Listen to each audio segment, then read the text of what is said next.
option once exercised cannot be subsequently withdrawn. That's just to make sure that you can't keep flip-flopping. Further, in order to provide relief to companies which continue to avail exemptions and incentives, suppose those who are enjoying some concessions, some tax holidays, want to continue in it and not opt for this new 22% rate, even for them we are giving a MAT relief. And that MAT relief is this, which I'm reading now. Further, in order to provide relief for companies which continue to avail exemptions and incentives, the rate of minimum alternative tax has been reduced from the existing 18.5% to 15%. So, this applies for all the companies today? 1 minute, let me finish the whole thing and then you can. I move to the next. In order to stabilize the flow of funds into the capital market, it is provided that enhanced surcharge introduced by Finance Number 2 Act of 2019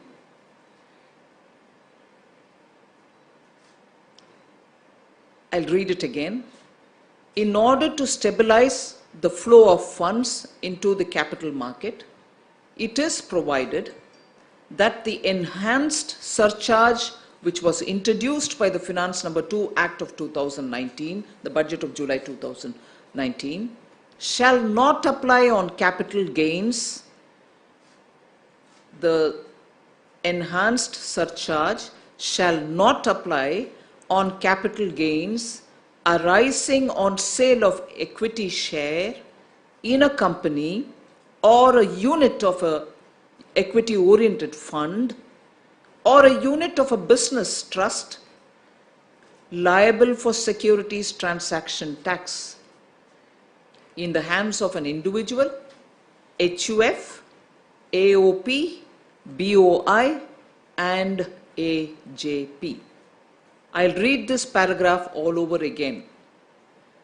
In order to stabilize the flow of funds into the capital market, it is provided that the enhanced surcharge introduced by the Finance Number 2 Act 2019 shall not apply on capital gains arising on sale of equity share in a company or a unit of an equity-oriented fund or a unit of a business trust liable for securities transaction tax in the hands of an individual, HUF, AOP, BOI and AJP. So that's the fourth. I move to the fifth. The enhanced surcharge shall also not apply to capital gains arising on sale of any security, including derivatives, in the hands of foreign portfolio investors. That paragraph again.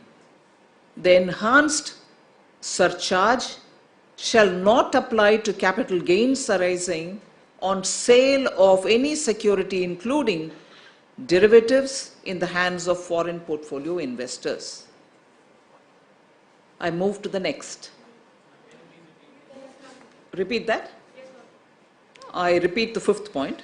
The enhanced surcharge shall also not apply to capital gains arising on sale of any security, including derivatives, in the hands of foreign portfolio investors. Shall I move to the next? In order to provide relief to listed companies which have already made a public announcement, I repeat, in order to provide relief to listed companies which have already made a public announcement of buyback before 5th July 2019, it is provided that tax on buyback of shares it is provided that tax on buyback of shares in case of such companies shall not be charged.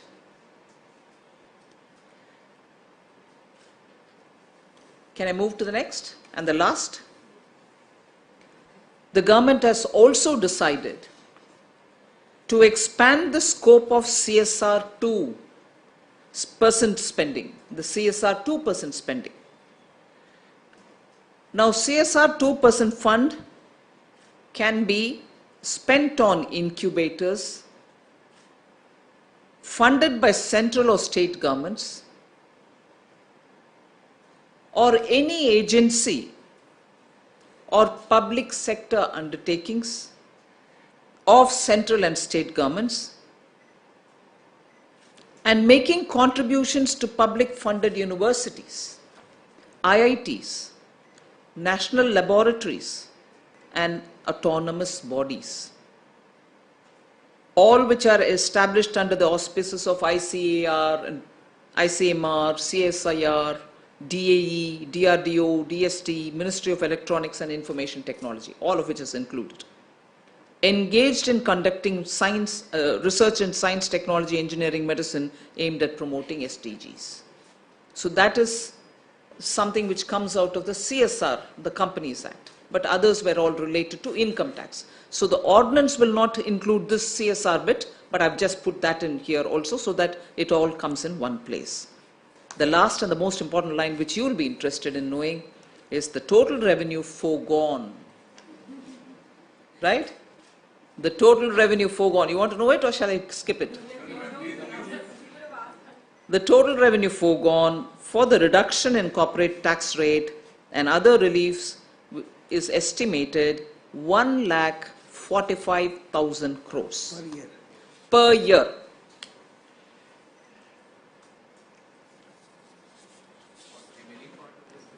All right? All this is applicable for this fiscal, so obviously it will have an impact.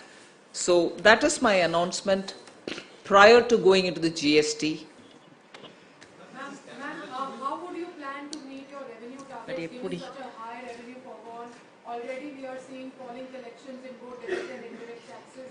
GST collections are not looking good. How do you plan to meet the two targets?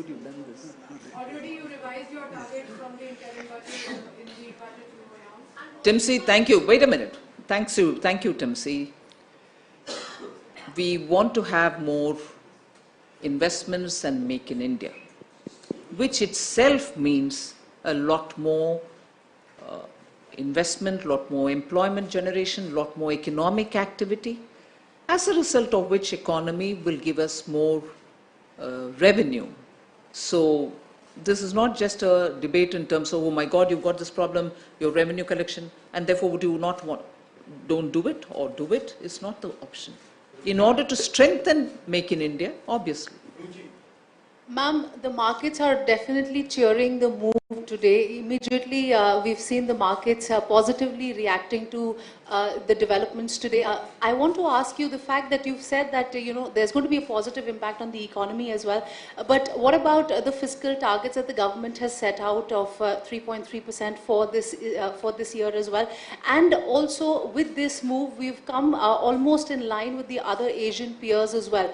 So how do you look to compete, and in which sectors are we looking at competing now in terms of manufacturing? First of all, and that's the reason why you wanted to join Timsy on that first question, the idea is economic buoyancy will itself generate enough reasons for better income revenue generation. One. Second, the moment the taxes are brought down, you're also expected to widen the basket. So that is another reason why I think we will definitely be having a positive impact on the revenue collection. Yes, you're right in saying now we are almost at par with many of the Asian and Southeast Asian countries in terms of the corporate rate taxes.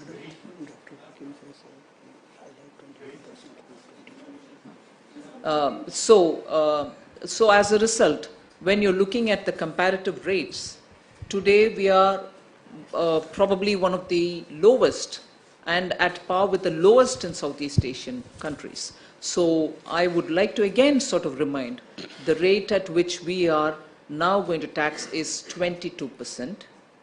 And then for the oldest established companies, for the newer investments which are coming, 15% is what the slab is, the rate is.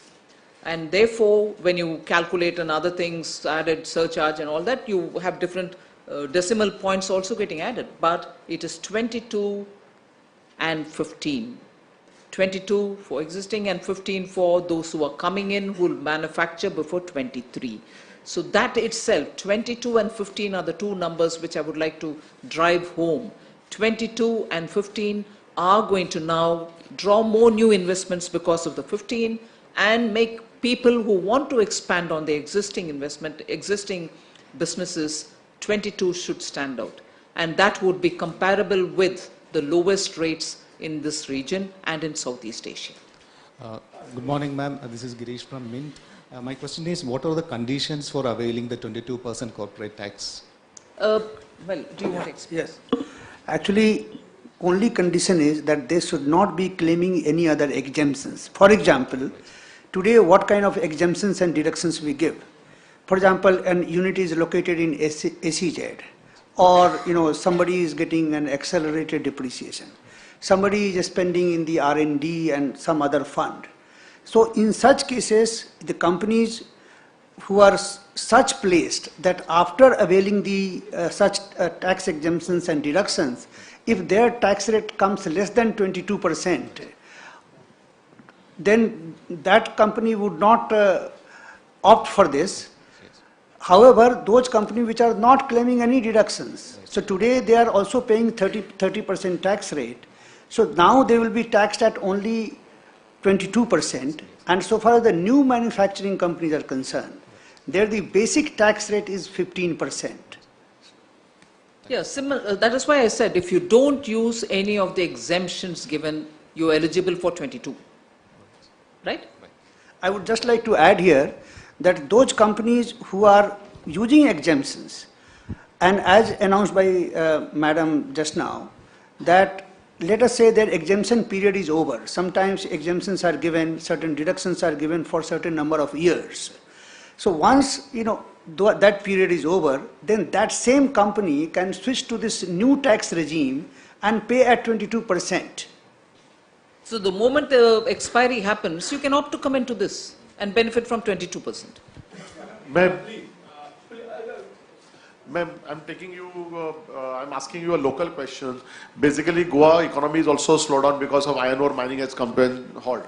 It was Goa was exporting highest in the country. So, anything you are looking at it restarting of mining activities in the state? Well, on that I know there was a group of ministers who have met. In fact, the Chief Minister of Goa had come and participated in it. So the group of ministers have made some progress and they are discussing with a keen interest to restore something for Goa. So that is definitely on the agenda. Ma'am, what is the effective rate of corporate tax today? One. Two, these incentives for the new manufacturing companies, is it open-ended or is there a period for which it is available? Is there a sunset period? And three, are we sticking to the fiscal deficit target that you have fixed for this year, despite all, you've announced a lot of measures which will have spending as well as tax implications. So are we sticking to the target for the year? First of all, on the fiscal deficit, Yes, sir. Yes, sir. I can see each one of you really adding that as one another question that you want to ask. Yes, we are conscious of the impact all this will have on our fiscal deficit. And also earlier once, I remember one of you asking me, you had mentioned different rates in the budget time on the nominal GDP growth. Now, therefore, the numbers are different now. How are you going to look at it? We have quite ceased of all these details. We will be, as I said earlier, we will be taking all of them on board to reconcile as to how the situation is now and how we want to take it forward. We are not oblivious of these developments. And as regards the real the rate, effective rate, the current effective rate and these rates. I'll request the Revenue Secretary to detail it out for you. No sunset. Yes. I will just like to So in other words, open-ended.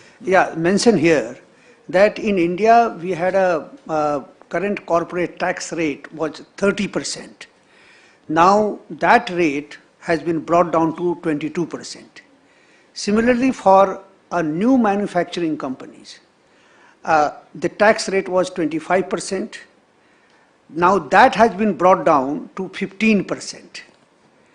So this is the major tax reduction which has happened from 30% to 22%, from 25% to 15%, and also one very important thing, that is the MAT rate, current MAT rate. The company which will be taxed at the rate of 22% will not have to pay any MAT because they would not claim any exemptions. Because earlier regime, one used to hear that whenever you have a lower tax rate, then in that or a certain exemptions, then one ended up paying minimum alternate tax MAT, and that used to be 18.5% plus surcharge. Now that rate has been brought down to 15%. So this is the extent and magnitude of the tax cut which has happened. Yes, the effective rate. So let us say a company who was in the 30% tax bracket. Now 30% tax bracket along with the surcharge, it was going up to 34.94%. Now because the basic rate itself has been brought down to 22%, then along with the surcharge, and we have also brought down the surcharge from 12% to 10% there. So this 22% basic rate, and along with the surcharge, the effective rate is only 25%, 25.17%. So there also it is approximately 10 percentage basis points from 34.94% to 25.17, almost 10% basis points that has been brought down. Now so far as the new manufacturing companies are concerned, there the basic tax rate used to be 25, and there along with the surcharge and cess, it used to go up to 29.12%. Now for the new manufacturing company which gets incorporated after 1st October 2019 and starts manufacturing before 23. March 23, the basic rate itself has been brought down by 10%, that is 15%. That along with the surcharge will pay only 17.01%, and so there the decrease is 12% basis point, 12% basis point. So in the effective rate, the reduction for the most of the companies, the entire corporate world, which do not take any exemption, the percentage basis reduction is almost 10%. For the new manufacturing company, the percentage reduction basis is 12%, more than 12%. So far the MAT is concerned, the earlier MAT rate was 18.5%, and that along with the surcharge again used to go between 21 and 22% depending upon what was the tax, what was the tax volume. Now that basic MAT rate itself has been reduced to 15, so that along with the surcharge is again coming somewhere around 17%. Ma'am, Just one.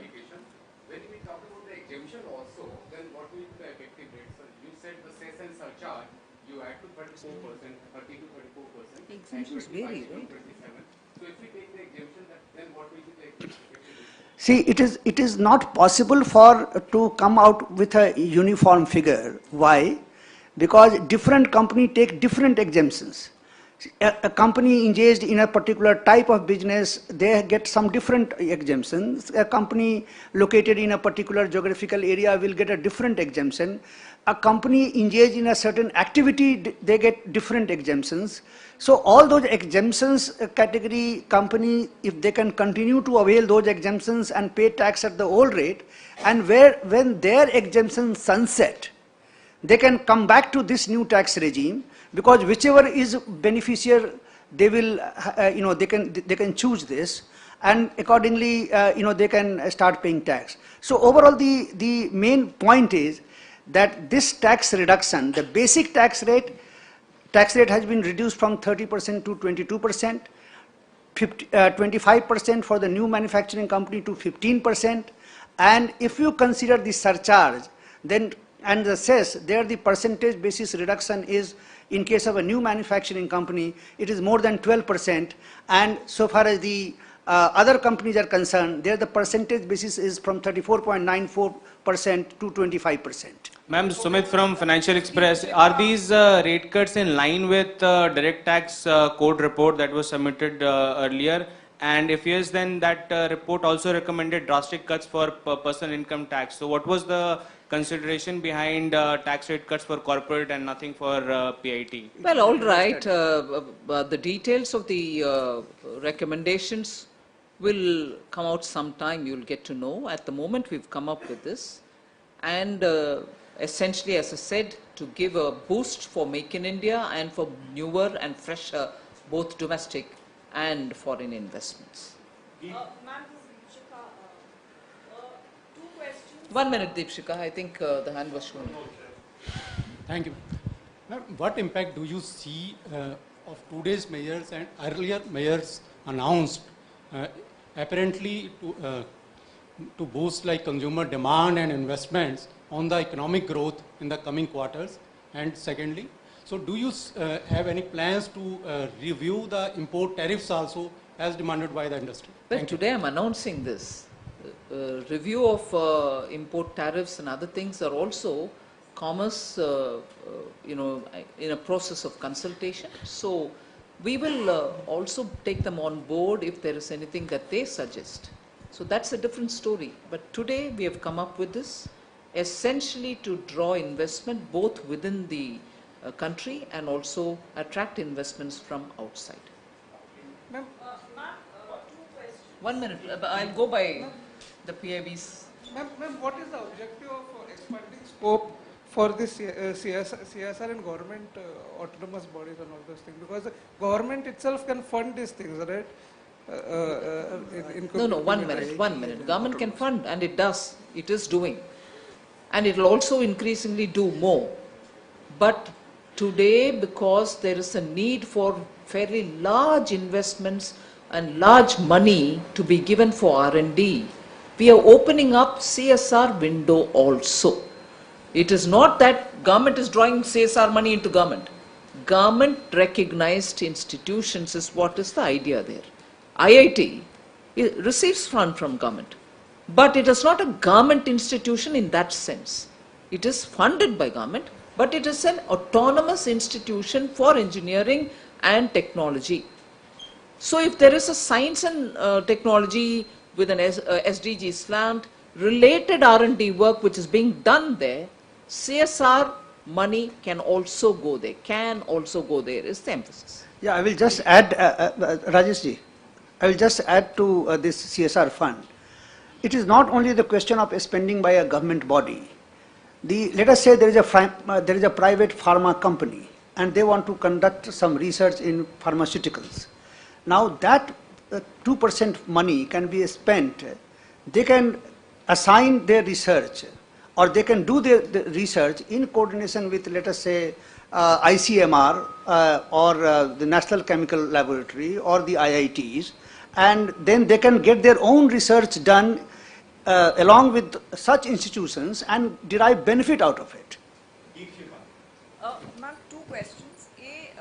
This 15% tax cut which has been announced, will foreign investors who are looking to set up manufacturing facilities in India, will they be eligible to avail this exemption? And second question is, what is the thinking on the exemptions that are there? Will the phase out continue? Are you going to aggressively pursue phasing out of tax exemptions which are there since corporate tax rate has been cut?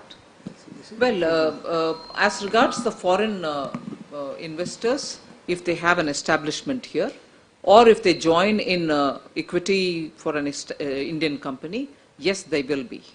They should literally have an office and run the business from here. Then they are eligible.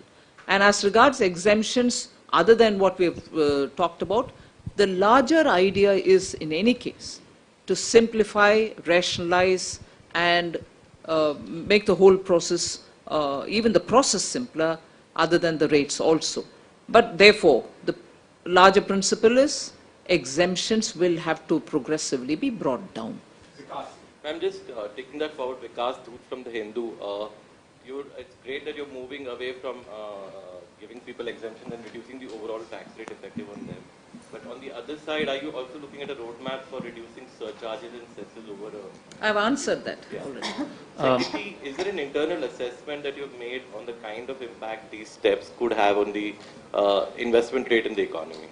Well, at this stage, I'll only say this much. Whatever we have done at this stage, I'm not disclosing anything more.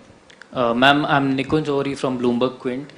Two questions. Did the government make an estimate as to what impact would these corporate tax reductions have on the fiscal deficit? It's being said that the impact is around 75 basis points. So will this be a shift from the government's earlier fiscal consolidation path, and are you going to review the fiscal deficit target? And my second question is a reiteration of the previous question that was already asked. Are these corporate tax rate reductions for a shorter period of time, or this would continue for the I've longer already run? answered both your questions. Ma'am, the estimate that I've answered that, just the one before, about it. Ma'am, from which quarter will these new rates apply? Because you, for the second announcement, you said after 1st of October, already a quarter has gone by. People have paid their advance taxes also. From which quarter all these announcements kick in this fiscal per se? And secondly, as there was a roadmap earlier to reduce the corporate tax rate for all to 25%, we've seen already 99.3% companies availing it. So that phase out remains excluded by these announcements. But exemptions, as Deepshika also pointed out, continue. But by when will these exemptions also phase out? Okay, fine. You have not asked a question, so you can with that. Hi ma'am, Audrija here from Cogensis. Ma'am, even though the stock markets are cheering, the 1.45 trillion rupees revenue foregone has had a negative impact in terms of reaction from the bond market. Do you see the revenue foregone having an impact or reflecting in the borrowing for the second half of the year? All right. I'll ask the Revenue Secretary to answer, Timsi. So far as these tax reductions are concerned, they will apply from this current financial year, that is from 1st April 2019. Any advance tax paid, that will get adjusted when they pay the next advance tax. And so far as the exemptions and the phasing out is concerned, this is exactly the method of phasing out, in the sense that